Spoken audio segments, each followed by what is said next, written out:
Hello everyone. तो आज है हमारे पास सी आई एस आई डिफरेंस का सवाल, जो खास करके 2 वर्षों के लिए पूछता है और इसको पेपर में कैसे सॉल्व किया जाता है उसका आज हम मेथड देखते हैं। आइए, इसमें केवल एक ही कंसेप्ट है। इसमें केवल एक ही कंसेप्ट है कि अगर हमको सी आई और एस आई का डिफरेंस बताना होगा तो रेट का दोगुना करते हैं और 2 अंकों पे दशमलव लगा देते हैं।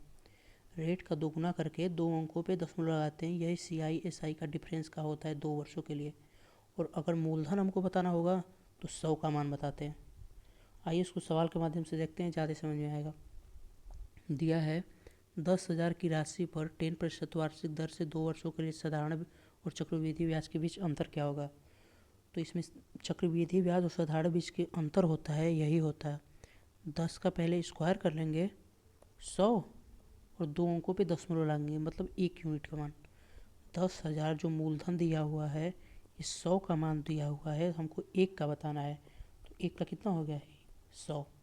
यही हमारा सी आई और एस आई का डिफरेंस हो गया 2 साल के लिए, ऑप्शन नंबर सी। अगला क्वेश्चन देखते हैं। इसी पे दिया है 5,000 पर 8% वार्षिक दर से 2 वर्षों के लिए सी आई और एस आई का अंतर कितना होगा। मतलब 5,000 जो है ये 100 का मान दिया हुआ है और हमको 2 वर्षों के सी आई एस आई का डिफरेंस बताना है। मतलब 8 का स्क्वायर कर लेंगे 64, 2 अंकों पे दशमलव लगा लेंगे, मतलब 0.64 का मान बताना है हमको। 100 का मान दिया हुआ है, 0.46 का मान बताना है।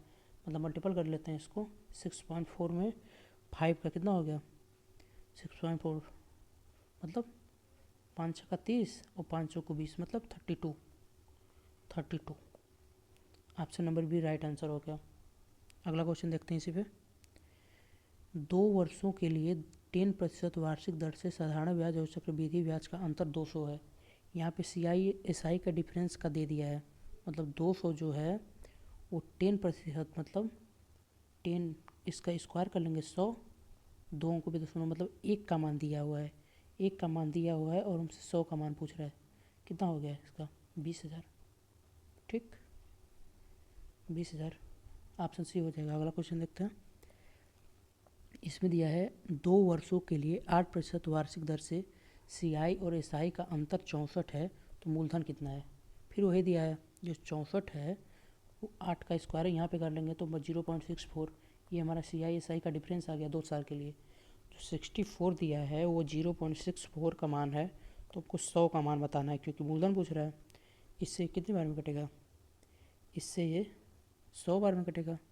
ठीक, 100 बार में कटेगा तो हमारा मूलधन हो गया 10,000। ठीक है, option number B. Option number B. आपको समझ में आया तो इसको सवाल को करिएगा होमवर्क में, बताइएगा कैसा लगा आज का क्लास। ठीक है, मिलते हैं फिर अगले सेशन में। Thank you.